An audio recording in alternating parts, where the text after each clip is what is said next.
बोलती पुस्तके.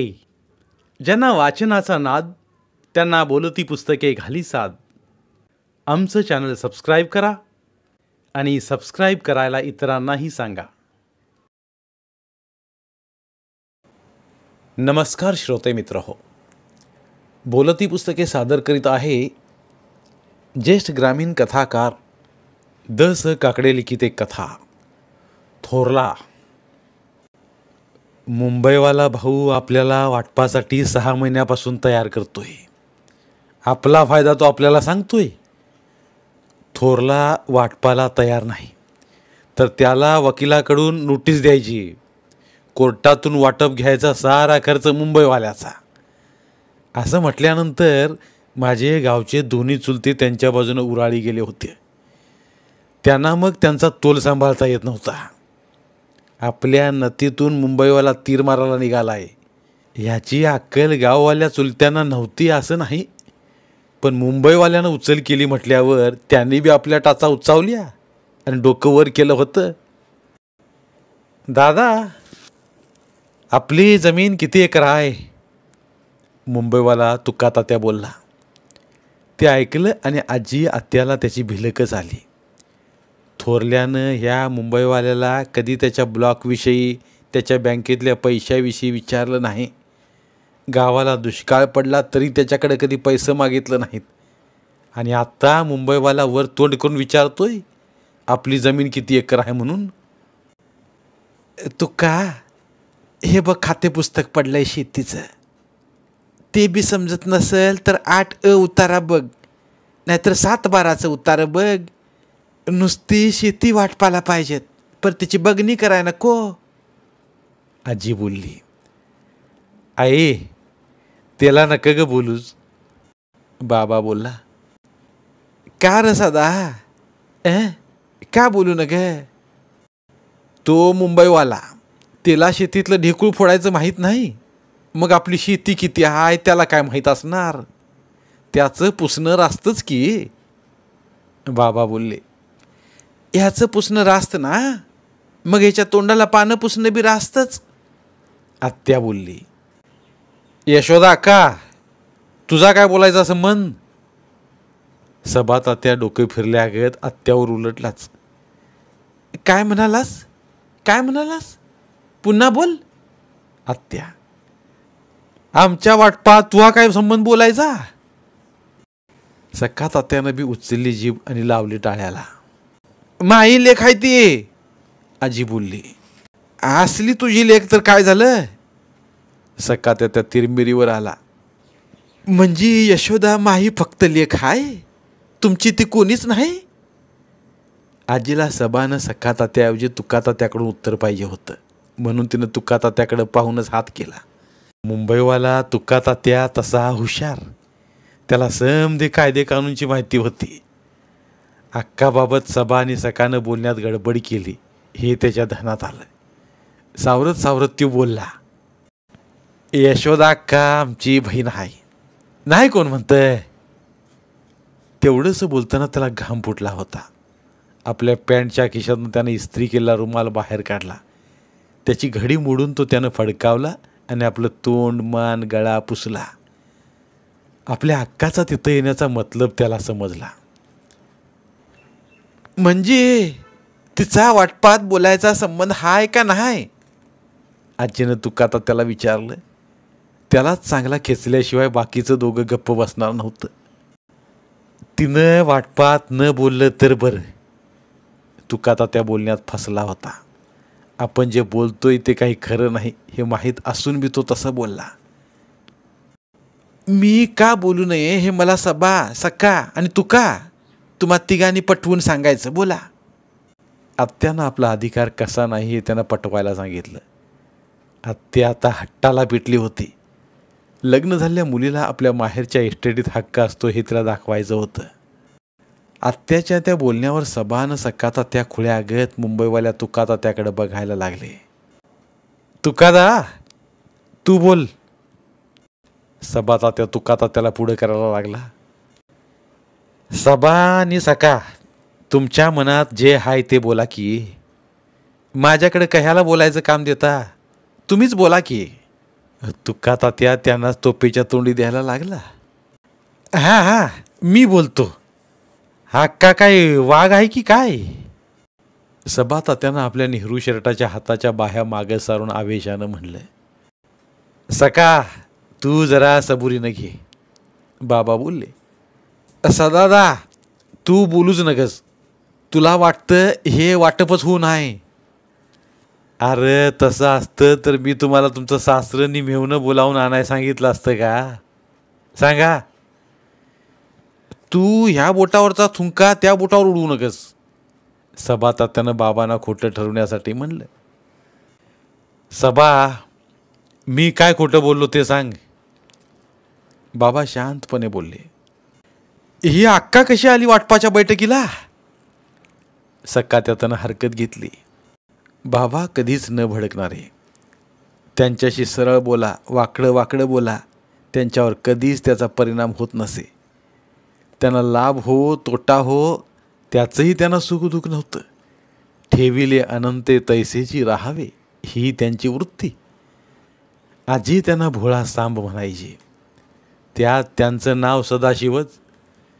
आजीनंच मोठ्या प्रेमानं बारशाला त्यांचं नाव ठेवलं होतं. ते नाव बाबांनी सार्थ केलं होतं. आजी कधी कधी बाबांच्या ह्या स्वभावामुळं वैतागायची. म्हणायची, ह्याचं नाव उगा सदाशिव ठेवलं. हे नाव ठेवलं नसतं तर हा असा साधा भोळा वागला नसता. सज्जन स्वभाव हा पण दोष होऊ शकतो हे माझ्या बाबावरून खरं वाटत होतं. पण आजीच्या म्हणण्यात तसा काय अर्थ होता? 3 नंबरच्या चुलत्याचं नाव चांगलं सकाराम होतं, पण तो कुठं सखा म्हणजे मित्र ह्या नावासारखा वागत होता. आणि तुका तात्या तरी कुठं संत तुकारामासारखं वागत होता. तो तर तुकारामाच्या विरुद्ध वागणाऱ्या मंबाजीचा बाप वाटत होता. सबा तात्याचं नाव तेवढं कोणताच अर्थ दाखवणारं नव्हतं, पण सारे अवगुण त्याच्यात असल्यानं त्याला कोणतं बी देवादिकाचं नाव दिलं असतं तर त्यानं त्या नावाची चांगलीच बदनामी केली असती. खरं म्हणजे काही हेकट स्वभावाची माणसंही अशीच. त्याला ना औषध ना उतारा. तुका, तुझ्याशी मी बोलू? बाबा बोलले. बोल की. आपल्या मुंबईच्या एस्टेटीवर काही बालंट येते की काय म्हणून तो धास्तावल्या शब्दातच बोलला. आबाची इस्टेट माझ्या नावानं झाली, ती जशी समधी माही नाही तशी ती तुमच्या नावाची बी नाही. म्हणजे? सबा सकानं तुका तात्याच्या भुवया रुंदावल्या. अक्काचा बी हक्क हा या इस्टेटीत. बाबानं त्या तिघांना अक्कानं आजी सामने सुनावलं. अक्काचा कसला हक्क? ती काय पुरुष आहे? सबा तात्या एकदम एरगाटल्यागत बोलला. सब्या, मी बी पुरुष नाही ह्या घराची, मग माया बी हक्क आहे की नाही या इस्टेटीत? आजी बोलली. खिंडीत दोन्ही बाजूने एखाद्याला गाठावं आणि मग त्याला जागी शेपूट घालून खाली बसावं लागावं तसं सबा तात्याचं झालंय. त्यानं वाटप घेण्यासाठी उड्या घेणाऱ्या तुकानं आपला सखा तात्याकडं पाहिलं. बेरकी मुंबईवाला तुका तात्या आपल्या गावचा सखा तात्या तरी आपल्या पाठी राहील असं त्याला वाटलं. पण त्यांना बी काय बोलावं आणि बोलू नये असंच झालं. समजच कठीण होऊन बसलं होतं. तुका, सबा, सखा, मी तुम्हाला वाटप देणार तसंच अक्काला बी वाटप देणार. बाबा बोलले. आणि मला काय वनवासाला पाठवणार रे? आजी बोलली. आई, तू माझ्यात राह. आजीला बाबा बोलले. मी काय तुझ्यात राहू? तुका, सबा आणि सकाला सवतर राहता येतंय तर मला नाही राहता येते? सांग. आजी बोलली. आजी जे बोलली ते त्या तिघांना चिमटा घेण्यासाठी होतं. आजी तशी चांगलीच, तिला समधी मुलं सारखीच. सुना नातवंडांना ती जीव लावणारी होती. पण प्रसंगच असा आला की तिला स्वतःचाच विचार करण्याची पाळी आली होती. तिला तसं बोलल्याशिवाय मार्ग बी नव्हता. आजीला वाटपाची तशी कुणकुण होतीच, म्हणूनच तिनंच आत्याला तशी कल्पना दिली असावी. कारण आमचं खटलं मोठं, आमच्या खटल्यासाठी काही प्रसंग उभा राहिला की पैशाची बोंबच. बाबांच्या हाती पैसा काही नसायचा, त्यांना गावात सोसायटी, भूविकास बँक इकडं हात पसरावं लागायचं. तिकडनं मदत मिळाली तरी भागायचं नाही. गावात मग सावकार धोंडू शेलाराकडनं मागावं लागायचं. तो सांगेल तो व्याजाचा दर द्यावा लागायचा. आपली 29 एकर जमीन आहे, तिचं हिस्सं पाडा, बाबा बोलले. चौघांचं 4 हिस्सं, 7 चोक 28, 1 एकर उरतोय, तिचं वाटप कसं ते बोला, सखा बोलला. आपल्या वाटपातून 1 एकर उरतोय तर त्यो आईला देऊन टाका, तिच्या बी पोटाची सोय होईल. तुका तात्या भीक वाढावी तसं बोलला. ते ऐकलं आणि आजीनं तोंड सोडायला सुरुवात केली. बाबांना तुका तात्याची ती उपरी भाषा आवडली नाही. तुका, आई माझ्याजवळ राहील, तिच्या पोटी पोरगा म्हणून मी पहिला जन्म घेतला आहे. खऱ्या अर्थानं माझी आई आहे ती. मायावतीचाच अधिकार, माहा तिच्यावर अधिकार. तिला मी खाऊ पिऊ घालील. 4 पोरं पोटाशी असून मी उपाशी आणि बेगर आहे असं तिला वाटाय ना ग. बाबाने आपल्या आईविषयीची तळमळ सांगितली. सभा, सखा आणि तुका तात्यांना आई आपल्यात नकोच होती. थोरल्यानं स्वतः तोंडानं आईला सांभाळणार असल्याचं सांगितल्यावर ते आणखी सुकावले. पर आणखी एक ध्यानात घ्या, तुम्हाला थोरली बहीण बी आहे. बाबांनी त्या तिघांना त्यांच्या थोरल्या बहिणीची याद दिली. तू जशी आई सांभाळतोस तसं तिला बी सांभाळ. मुंबईवाल्यांना आपली अक्कल पाजळली. तुका, मी तुमच्या वाटपाच्या बैठकीला येणार नव्हते पण आले. तुला कोणी सांगावा नव्हता दिला, सभानं नांगी मारली.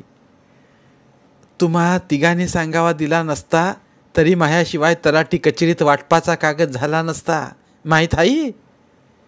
आत्यानं कायदेशीर बाब सांगितली. म्हणजे सख्खा तात्याला ते बोलणं समजलंच नाही. भावाचं वाटप व्हायचं असेल तर त्यात बहिणीचा हिस्सा असतोय. तुम्ही हे वाटप लपून छपून केलं तरी मी कोर्टात जाऊन हे तुमचं वाटप खोटं ठरवू शकते आणि माझा वाटा त्यातून घेऊ शकते. आता तर मी गप्प बसणार नाही. आत्यानं वेगळाच आवाज दाखवला. आता तू काय करणार आहेस, तुका तात्या बोलला. माझा हिस्सा मला पाहिजे तर तुमचं वाटप. आत्या हट्टावर आली. सदादा, आता काय करायचं, तुका तात्या बाबांची जरा खालच्या आवाजातच बोलला. माझे बाबाच आत्याला गप्प करणारे होते. ती बाबांपेक्षा थोरली तरी बाबांची भीड मर्यादा ठेवत होती, त्यांना मानत होती. बाबा पण आत्याला मानत होते. एकतर ती कधी आमच्या घरात येत नव्हती. दिवाळी दसरा सणाला ती यायची, जेवायची आणि जायची. ते पण बाबा स्वतः तिला सांगायला गेले तर. पण बाबाने आपला नेम कधी चुकवला नाही. तिला कधी सणासुदीला ये असं सांगितल्याशिवाय राहिले नाही ते. दोघा भावा बहिणीचं लई पटायचं, लई जमायचं. आपल्या पाठीवरचा हा भाऊ तिचं काळीज होता. आजोबा गेले तेव्हा दोघा भाऊ बहिणीनं चांगलाच गहिवर मांडला होता. डोळं ओलं केलं होतं. बाकीच्या तिघा भावांना त्यांचं काय नव्हतंच. त्यांच्या डोळ्यात पाण्याचा ठिपूस बी उभा राहिला नव्हता. म्हणून आजीला त्या तिघांविषयी आईची माया कमी होती. हे तिघं जन्माला आले तेव्हाच त्यांच्या गळ्याला नख लावलं असतं तर बरं झालं असतं असं तिला वाटलं होतं.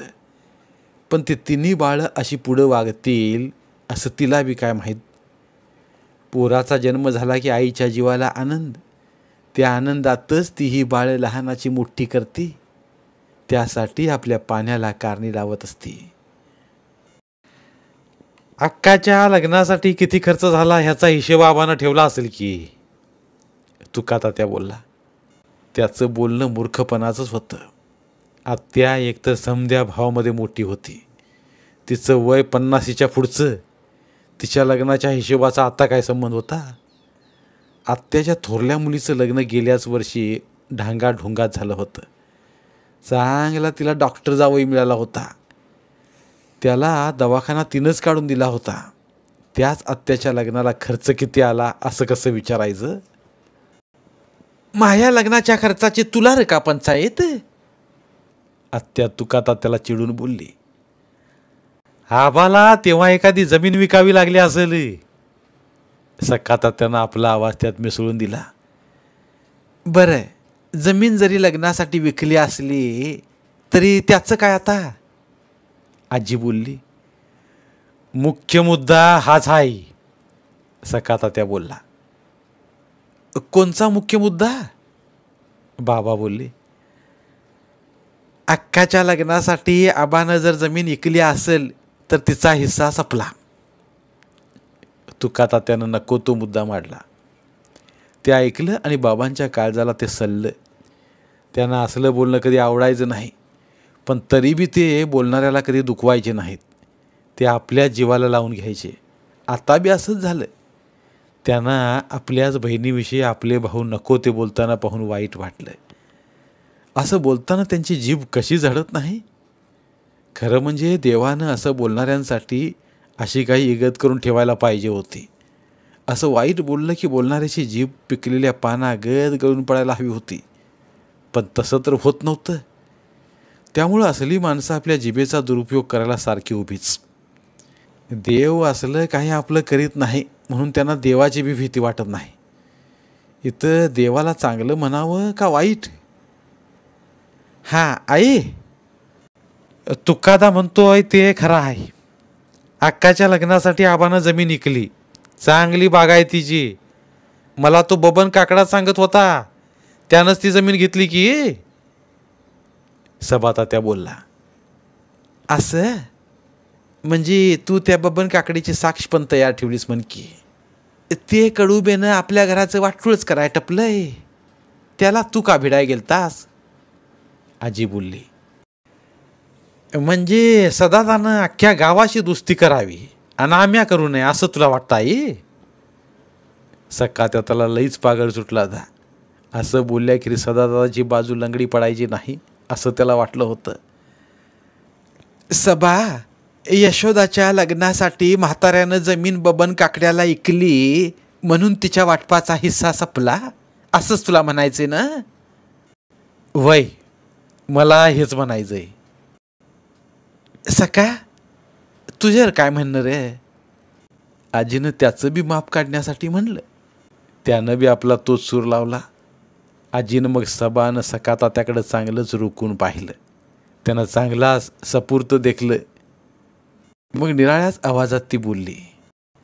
सब्या, तुझ्या 2 पुरींची लग्न झाली.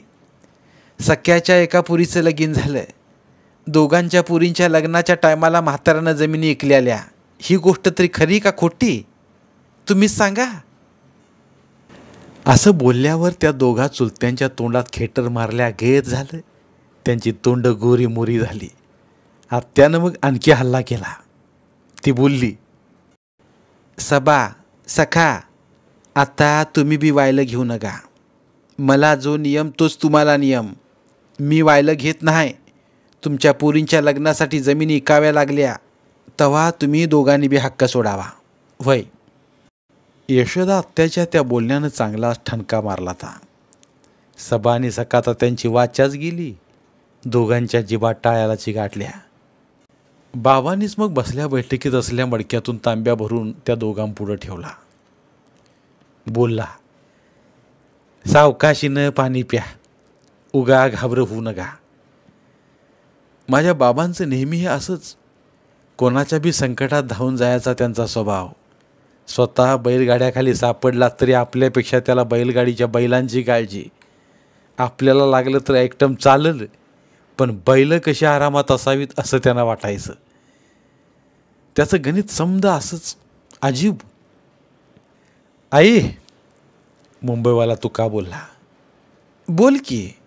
तू मस्त चांगला वकील होऊन आलास मुंबईवरनं. अक्काच्या लग्नासाठी जमीन आबानं ऐकली तरी तिला वाटप मिळावं असं वाटतंय, खरं ना?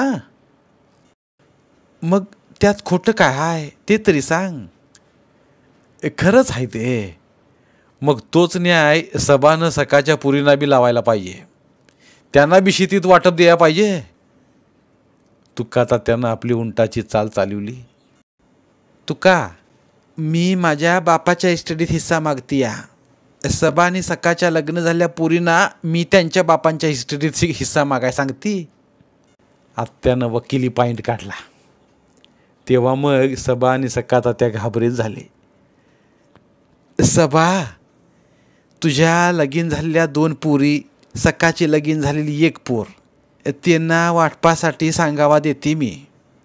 आजीनं त्या दोघांना चांगलंच कोंडीत पकडण्यासाठी म्हणलं. सबानं सका तात्यांचे जावई स्वभावानं लाफाट होते. ते आपल्या बायकांना नेहमीच माहेरी पाठवायचे.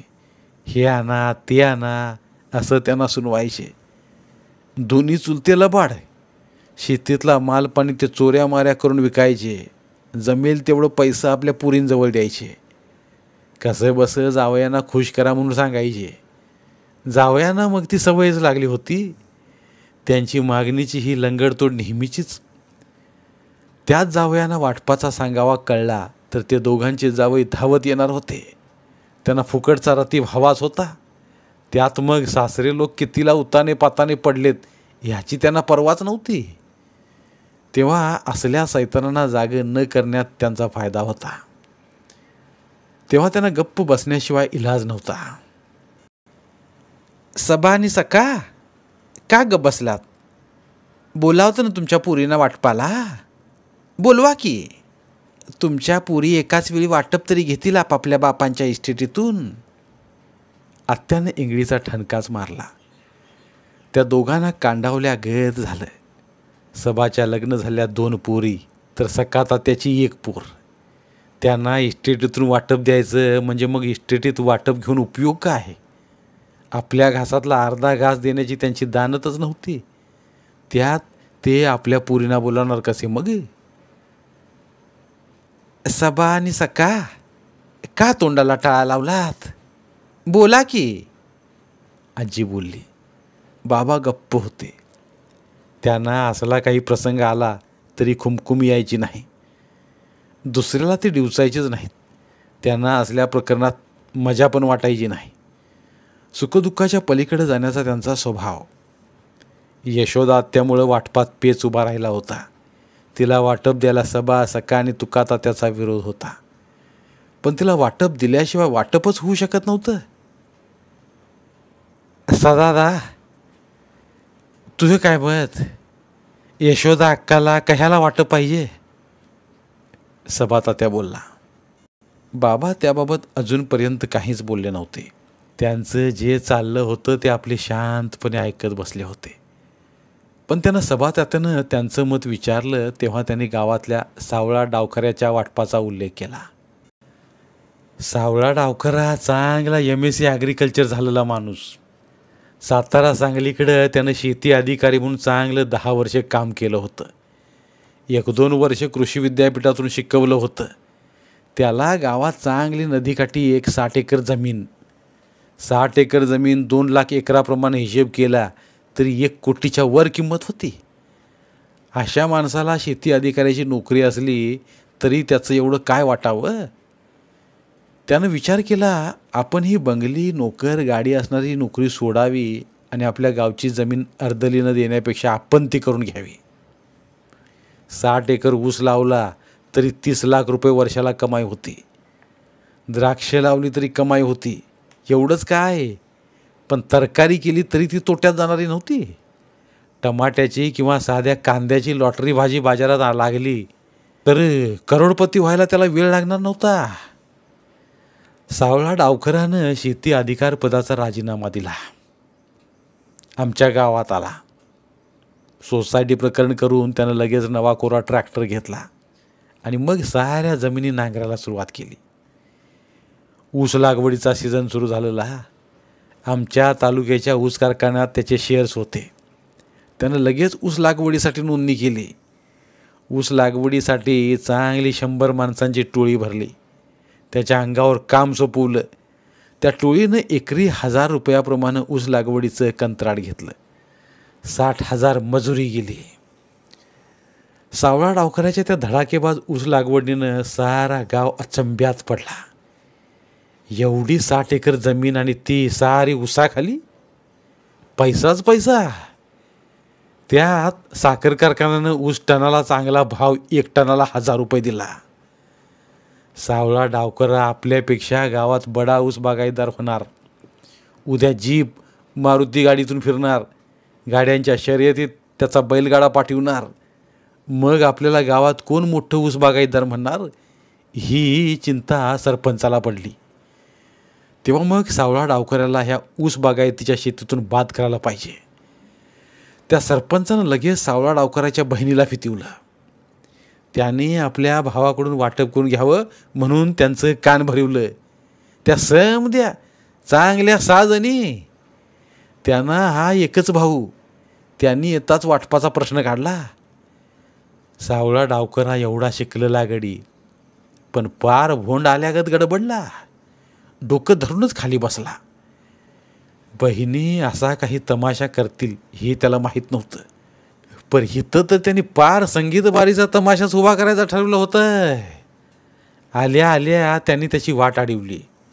60 एकरांच्या बाहेरच त्याला थोपवला. चाललास कोणी का? त्यातल्या एका बहिणीनं आपल्या कमरेला पदर नीट खोचूनच म्हणलं, ऊसाचं रान फायला नको. चांगला 60 एकर ऊस केलाय बघा. आम्ही ऊसाचं रान बघायला आलो नाही, ते आमच्या ताब्यात घ्यायला आलोय, समजलं? दुसऱ्या बहिणीनं घोरपडीच्या शेपटाचा फटका मारला. तो फटका शेती अधिकारी म्हणून काम केलेल्या सावळ्या डावकराला सहन होणारा नव्हता. म्हणजे रान ताब्यात घेणार म्हणजे काय करणार तुम्ही सर्व बहिणी? त्यानं मग स्पष्टच विचारलं. आमचं आम्हाला वाहिलं पाहिजे. 60 एकरात प्रारंभीचा हिस्सा आहे तो घ्यायला पाहिजे. आमची वडिलोपार्जित इस्टेट आहे ही. 60 एकरांची वाटणी? बापरे. तर 6 बहिणींची ती टोळधाड पडलेली. सावळा डावकरा चांगला शेतकी अधिकारी म्हणून काम केलेला, पण ह्या टोळधाडीनं पार बावरला. त्याला कायदा कळत होता, हिंदू कोड बिल त्याला बी समजत होतं. बहिणींचं वाटप आपल्या बापजादेच्या इस्टेटीतून करावं लागतं हे त्याला बी टाळता येणार नव्हतं. पण ज्या उमेदीनं शेतकी अधिकारी म्हणून नोकरी सोडावी आणि शेती उभारण्याचा जो निर्णय घेतला होता तो असा उधळला जात होता. तुमच्या शेतीतला हिस्सा मी नाकारीत नाही, सावळा डावकरा बोलला. बाकीची मकलाशी नाही चालायची. समद्यात थोरली होती, तिनं त्याला चांगला चिमटा लावला. आत्ताशी ऊस लावलाय, त्याची पहिली तोड होऊ द्या, मग वाटपाचं बघू, तो बोलला. आम्हाला तू काय भोट समजतो का काय? अरे 12 गावच्या 12 जणी आम्ही, 12 गावचं पाणी पिलेले आम्ही, शेंडी लावू नकोस आम्हाला. ऊस लागवड आयतीच झालेली, आता फक्त पाणी भरणं काम, खुरपणी वरकत घालणं, मग खांडणी ही कामं. एवढं केलं की ऊस चांगलाच माजणार होता. विघ्नहर साखर कारखान्यात ऊसाला चांगलाच भाव मिळणार होता. 60 एकराला त्यानं जो खर्च केला होता तो सारा फिरणार होता. पण इथं तर जन्म झाल्या बाळाचं नरडच दाबावं असाच प्रकार उभा राहिला होता. माझ्या बहिणींनो, मी तुमचाच एकटा भाऊ. तुम्हाला मी कधी विसरलो नाही, विसरणार बी नाही. दिवाळी दसऱ्याला तुम्हाला चोळी बांगडी केली या, चांगली साडी चोळी करीत आलोय. तू चोळी बांगडी साडी चोळी केलास तर काही उपकार केलास? बहिणीने असं बोलून चांगलाच कावळा केला. आईबापानं त्यांचं शिक्षण केलेलं नव्हतं, तो आपलाच शिकला. लहानपणी तो काही शेतीच्या कामाचा नव्हता म्हणून शाळेत पाठवला. घरात शेतात आणि ओढ्यात लहानपणी खेळायचा, हुडपणा लई करायचा. त्याला घरात किंवा बैलांच्या गोठ्यात कोंडावा तर तो भोकाड पसरणार होता. त्यापेक्षा शाळेत बसायला काय वाईट. घातला शाळेत, तर तिथं त्यानं गुण दाखवायला सुरुवात केली. चांगलं 1-2 ताला सुरात म्हणायचा, कविता गळ्यानं गाऊन दाखवायचा. मास्तरला सावळा आवडला. 7वीपर्यंत पट्ट्यानं नंबर सोडला नाही. मास्तरनं मग ठरवलं ह्याला आपण सोडायचा नाही. त्याला 8वीत घालायचा प्रश्न आला, कारण गावात हायस्कूल नव्हतं. सावळा शाळा मज झाली. तुला 60 एकर जमीन आहे. बाप बोलला. जमीन जातीय कुठं, मला शाळा शिकू दे. सावळाला शाळेचं वेड लागलेलं. अरे बामणा घरी लिहून कुणब्या घरी दाणं. तवा तू शेतीत दाणं पिकवायचं. बापानं त्याला उपदेश केला. पण त्याला लिहून पाहिजे होतं. लिहून झालं की शेतीत जरी दाणं मिळालं नाही तरी लिहुण्यानं मिळालेली नोकरी दाणं देईल असं त्याला वाटत होतं. तेव्हा बाप नको म्हणत असताना बी तो हायस्कूलमध्ये स्वतःचं नाव घालून बसला. शाळेत त्याचा मास्तर त्याच्या संगती पालक म्हणून सही करायला होता. हायस्कूल संपल्यावर तो जिल्ह्याला कॉलेजला गेला. त्याला बापाच्या पैशाची गरजच लागली नाही. हुशार गडी.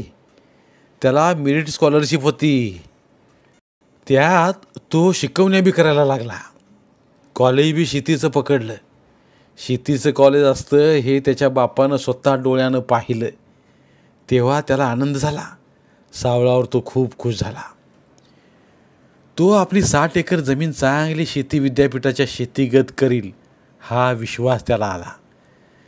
सावळ्याला महिन्याला बाप पैसे नेऊन देऊ लागला. एसटीनं जेवणाचा डबा पाठवू लागला. जिल्ह्याच्या शेती कॉलेजात शिक्षण घेत तो घरची भाकरी खात खात चांगला शेतीचा पदवीधर झाला. त्यात आणखी 2 वर्षे पुढं तो शिकला. शेती अभ्यासाचा किडा तो. त्याच्या बापाला आबाळ खुजं वाटायला लागलं. सावळा शेतीत राहील आणि तिचं सोनं करील असं त्याला वाटलं.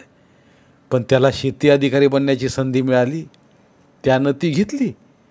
नोकरी आणि शेती एकाच वेळी करू असं त्याला वाटलं. पण तसं जमणं कठीण. शेती पुणे जिल्ह्यातल्या एका आडगावात तर नोकरी सांगली सातारा भागात. नवीन नवीन तो महिना 15 दिवसातनं फेरी मारायला लागला. पण प्रवासात थकून जायला लागला तो. मग त्यानं जाणं येणंच कमी केलं. आपल्या बहिणींच्या लग्नासाठीच मग तो फक्त गावाला आला. 6 बहिणी संसाराला लागल्यावर त्याचं लग्न लागलं. त्याला शिकलेली बायको मिळाली. ती जरी शिकलेली होती तरी शेतीचं भान असणारी होती. बागायतदाराची ती सुलक्षणी पोर होती. तिला गावच्या शेतीत काम करण्याची आवड होती. त्यानं नोकरीतच साहेबगिरी गाजवावी असं तिला वाटत नव्हतं आणि त्यालाही वाटत नव्हतं. पण शेती अधिकारी असताना त्याला बागायतदारांच्या शेतीतल्या सुधारणा बघायच्या होत्या. त्यांच्या शेतीतली गुंतवणूक पाहायची होती. पण खरं म्हणजे प्रॅक्टिकल शेती अधिकारी झाल्यावर शिकायला मिळालं. मग त्यानं निर्णय घेतला शेतीवर जायचं. आपल्या शेतकी अधिकार पदाचा राजीनामा द्यायचा. त्याच्या ह्या विचारानं त्याची बायको हराकली. त्याच दिवशी त्याला वडील विहिरीत पडून मेल्याचा फोन मिळाला. वडिलांना तो आपली 60 एकर जमीन स्वतः एकदम नवीन बागायतीत करून दाखवणार होता. तर हे असं विपरीत घडलं. त्याचा विचार मग मागच पडला. त्यात त्यानं 2 वर्षे घातली. शेतीची आबाळ झाली. शेती अर्धली खंडानं देऊन पाहिली. गावच्या अर्धलीवाल्यांचा खंडवाल्यांचा अनुभव धड मिळाला नाही. आपली जमीन आपण केल्याशिवाय काही खरं नाही. राजीनामा देऊन तो गावात आला. शेती सुधारणेचा त्यानं चांगलाच रट्टा लावला. ट्रॅक्टर त्यानं स्वतः चालवला. ऊस लागवड केली. 60 एकर जमिनीत ऊस. साऱ्या गावानं तोंडात बोट घातलं होतं. तोही त्यामुळं सुखावला. पण त्याच्या त्या 6 बहिणी त्यांनी त्याचं डोळं पांढरं केलं. वाटपासाठी त्या घरातच ठाण मांडून बसल्या. तुला वाटप द्यावंच लागेल. पण पण वर्षभर तरी थांबा. 1 मिनिट बी आम्ही 6 जणी थांबणार नाही. व्हायला दिलं नाही तर आम्ही ह्या आमच्या बापाच्या घरात 6 जणी राहणार. स्वयंपाक करून खाणार. ह्या कोपऱ्यात तू चूल मांड. त्या कोपऱ्यात आम्ही चूल घालतो. समजलं. त्यातल्या 2-3 एकदम सुनावलं. हा शिकलेला गडी. अधिकारी म्हणून काम केलेला गडी. त्यानं घरात किचन ओटा घातलेला. गोबर गॅस प्रकरण केलेलं. पण त्या किचनमधली गॅसचा ताबा साऱ्या बहिणींनी घेतला. तिथंच त्यांनी त्यांचा स्वयंपाक चालू केला. पीठ भांडी सारं त्यांनी घेतलं. तिच्या वाट्याला त्यांनी काही दिलंच नाही. त्याला 3 दगडांची चूल मांडायला सांगितली. वाटप दिल्याशिवाय त्या 6 बहिणी घराचा ताबा सोडणार नव्हत्या तर. तो मग सरळ 60 एकरांच्या मधल्या बांधावर गेला. तिथं त्यानं उसाच्या पाचटाचं झोपटं उभं केलं. तिथंच त्यानं गावातनं भांडी कुंडी आणि संसार उपयोगी सामान आणलं. संसार सुरू केला. त्याला वाटलं बहिणी 8 दिवस आपल्या घरात राहतील आणि वैतागून निघून जातील. पण त्यांचा निर्धार पक्का होता. वाटप घेतल्याखेरीज जाणारच नाही. त्यो शरण यावा म्हणून त्यांनी मग नदीचं लिफ्ट इरिगेशनच्या मोटरला सरळ बंद पाडलं. लाईट मीटर बॉक्सला कुलूपच लावलं. वाटप झाल्याशिवाय 60 एकरातल्या उसाला पाणी जाऊ देणार नाही म्हणून त्याला आवाज दिला. त्याला वाटलं ह्या आपल्याला असाच दम देत आहेत. उसाचं पाणी कशाला अडवतील? उसाचं पाणी अडवून ते ऊस कशाला जाळायला बघतील? खऱ्या शेतकरी बायका शेतातल्या पिकावर पोटच्या पोरागत माया करतात. तशा ह्या पण माया करतील. आपल्या बहिणीच ह्या एवढं ताणून धरणार नाहीत. पण त्यांनी वाटपाचा प्रश्न ताणूनच धरला. मागं हटच ना ते. 8 दिवस 15 दिवस चांगला महिना झाला तरी त्या मोठ्या घरातच राहिल्या.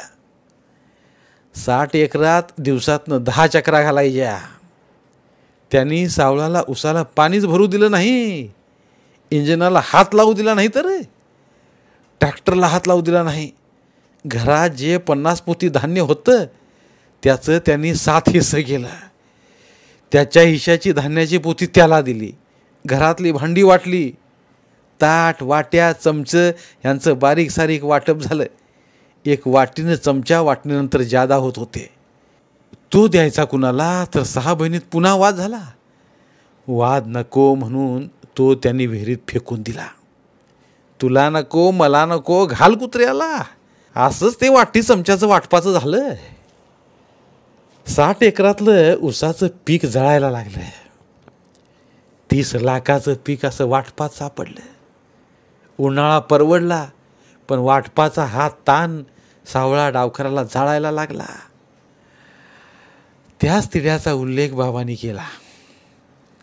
सबा सखा आणि तुकातात्यानं यशोदा आत्याला वाटप दिलं नाही तर आपल्याही घरात तसाच बाका प्रसंग येईल असं त्यांनी सांगितलं.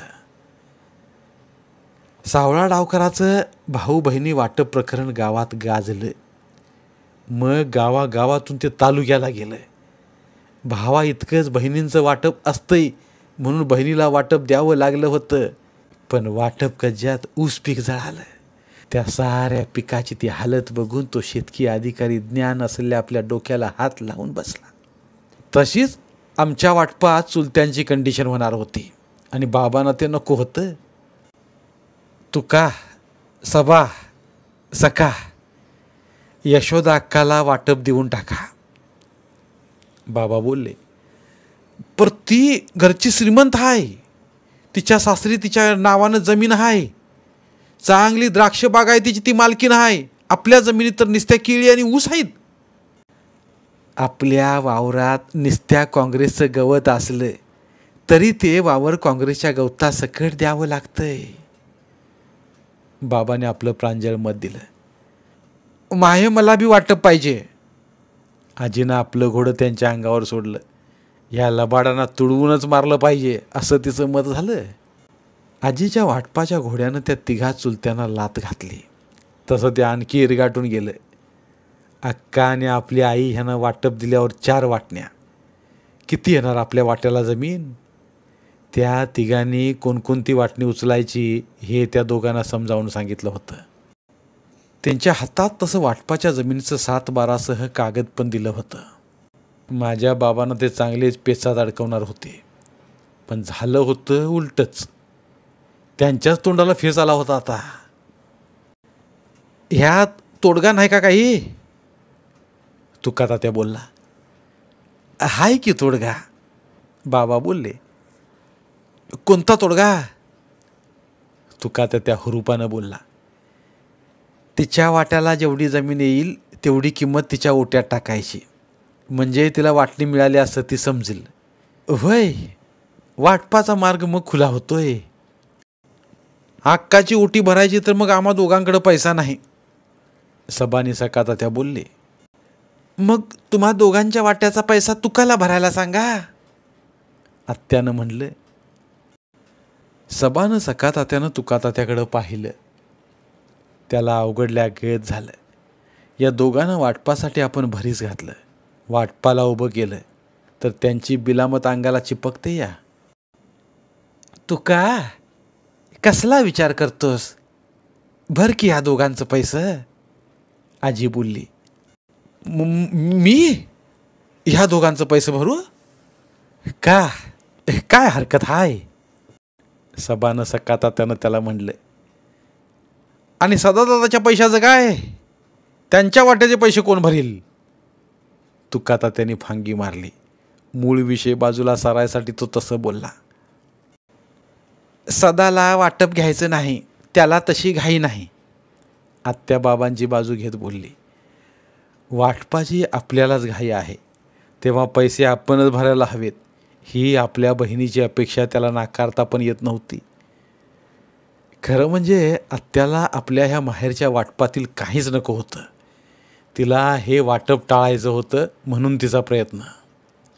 ते तिघे मात्र घोड्यावर आलेले, सारखे थैथया नाचायला लागली होती, तर टाप्पा झाडायला लागले होते. तिनंही तिच्या वाटपाचा हंटर ओढला, तेव्हा त्यांचे घोडे फेस गाळायला लागले. अक्का, तुझं वाटप द्यायला आम्ही तयार आहोत.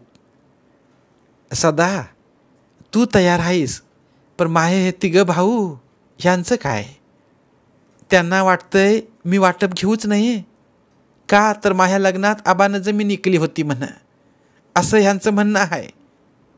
काय रे सबा, सका, तुमचं म्हणणं हेच आहे ना मग. आता त्या म्हणण्यावर हो कसं म्हणायचं, हो म्हणावं तर आपल्याही लग्न झाल्या पुरींचा विषय पुन्हा निघणार. सबा सकानं तुकातात्या गप्पच बसले. त्यांचं गप्प बसणं हे स्वार्थाचं होतं, आत्यानं ती ओळखलं होतं. मग तीच बोलली. अरे तुम्हा तिघांची दानं ती काय देण्याची, तुम्ही देणार आणि मी घेणार. अरे तुम्ही मनाचंच दुबळं, त्यात तुम्ही काय मला मदत करणार. माझ्या भाऊ खरा सदाच, एवढी घरात वडाताण, एवढं कर्ज, पण हा माझा पाठचा भाऊ दिवाळी दसऱ्याला न्यायला यायचा, साध्या नागपंचमीला बी सांगा यायचा. आता नागपंचमीला येऊन माहे काय खेळायचं वय हाय, पर भावना लागते रे गदड्यांनो, अक्का बाबांकडं प्रेम भरानं पाहत बोलली. अक्का, म्हणजे तू वायलं घेत नाहीस ना, सबाता त्या उसळत्या चेहऱ्यानं बोलला. आपल्या वाटपातली एक झगमग तरी कमी होत असल्याचा आनंद त्याला झालेला दिसत होता. मी वायलं घेत नाही असं नाही, माझ्या वाट्याचं वाटप मी सदाला देणार आहे. आत्यानं त्या सबाता त्याच्या उजळ्या चेहऱ्याचा बुरकाच पाडला. आपल्या वाट्याचा हिस्सा अक्का सदाला देती या. सबा सका आणि तुकातात्याने एकमेकांकडे पाहिलं. मी सदाकडे राहणार, वाटप झाल्यावर माही वाटणी बी सदालाच देणार, आजीनं आणखी त्या तिघांना तडाखा दिला. बाबा, आत्या आणि आजी हे तिघजण एक आहेत असं चित्र उघड होतं. त्यामुळं मुंबईवाल्या तुकातात्याला आपलं भिडू सका आणि सबा यांना सांभाळून घ्यावं लागणार होतं. ते जर त्याच्या विरुद्ध गेले तर वाटप न मिळता त्याला मोकळ्या हातानं जावं लागणार होतं. बाबांच्या कलाप्रमाणे त्याला घेणं हे पण जरूर होतं. वाटप काही लगेच होत नाही हे दिसताच बाबाच मग उठले. त्यांना तसं उठलेलं पाहून सबा सका आणि तुकातात्याच्या पोटात खड्डाच पडला. आपल्या वाटपाचं 3:13 वाजतात की काय. आजीला घेऊन आत्या पण उठली. मग तर वाटपाचा पारच बोऱ्या वाजणार असं त्या तिघांना झालं. त्यांची तोंडच बारीक झाली. आजी, आत्या आणि बाबांनी जर मनावर घेतलं तर वाटप होऊ शकत होतं. हिंदू कायद्याप्रमाणे आपल्या अक्का घरादाराची शेतीवाडीची हिस्सेदारी आहे. या वास्तवानं त्यांना आत्याची भीतीच वाटायला लागली होती. आपण वाटपाबाबत काही बोललो तर ही लगेच स्वतःचं वाटप मागेल. तिनं वाटप मागितलं तर ते टाळू शकत नव्हते. त्यापेक्षा बाबा, आजी आणि आत्या यांच्या मेहरबानीवर त्यांना अवलंबून राहावं लागणार होतं. पण बाबा त्या तिघांना असं टांगणीवर ठेवण्यास तयार नव्हते. त्यांचं मन साफ होतं. ते जरा बाहेर जाऊन आले. स्वतः तांब्या घेऊन हंड्यातलं पाणी पिलं. आजीला आणि आत्याला त्यानं पाणी दिलं. मग त्यांनीच त्या दोघींना पुन्हा बैठकीच्या खोलीत आणलं. तिथं ते तिघं आपापसात बोलत होते. त्यांचं बोलणं लगेच बंद झालं. संशयानं ते तिघं बाबांकडे पाहायला लागलं. आपल्या मोठ्या भावाचं आपणाला वाटप द्यायचं मतच नाही असं त्यांना वाटत होतं. तेव्हा आपण काय करायचं हेच त्यांचं बोलणं चाललं होतं. यशोदा अक्का, मी त्या तिघांना वाटप देऊन टाकतो. त्यांच्या मनाप्रमाणे समद करून टाकतो. बाबाने आपला निर्णय जाहीर केला. तू वाटप कसं करणार? आत्याच बोलली. कसं म्हणजे? ज्याचं त्याला देऊन टाकायचं. त्यात मी बी आहे का नाही? आत्यानं आपला पैस त्यात वाटप मागणाऱ्या तिघांसाठी पुन्हा घातला. त्या तिघांची तोंड पुन्हा कसली. आता काय करावं ह्या बहिणीला? तिला कसं दूर करावं? अक्का, तुला हात जोडून विनंती आहे माझी. बाबाने तिला हात जोडलं. बोल, मी परास्ते आहे तुझं बोलणं. तुझा हिस्सा मला देणार म्हणतीस, खरं का नाही? वय, माझा हिस्सा तुलाच आणि माझा हिस्सा बी तुलाच, आजी बोलली. त्यावर आबा हसले. त्यांनी त्या दोघींकडं पाहिलं. मग आपल्या 3 भावांकडं पाहत ते बोलले. मला वाटतं तुम्हा दोघींचं बोलणं बरोबर नाही. का बरोबर नाही? आत्या बोलली. अक्का, तुहा मी भाऊ आहे म्हणून मला हिस्सा देतीस असंच ना? तसं असेल तर ते काय बरोबर नाही. का बरोबर नाही ते पटवून दे तरी. आत्याला आपल्या मोठ्या भावाचं मत ऐकायचं होतं. माझ्यासारखंच हे तुझं तिघे भाऊ आहेत. त्यांना बी तुझी जमीन मिळायला पाहिजे. माया वाट्याच्या जमिनीची बी भाषा तू हीच करणार काही? आजी मध्येच बोलली. आई, तुझ्या वाट्याची जमीन बी ह्या तुझ्या तिघा पोरांना मिळायला पाहिजे. ही 3 मुलं तुझीच आहेत. ह्या तिघांना बी तुझी जमीन मिळायला पाहिजे. बाबाने आपलं सीधं साधं मन सांगितलं. थोरल्याचं ते मोकळं मन ऐकून आत्यानं आजीनं त्या तिघांकडं पाहिलं. त्यांना खाली माना घालाव्या लागल्या. थोरल्याकडं पाहण्याचं धाडस त्या तिघा धाकट्या भावांमध्ये नव्हतंच.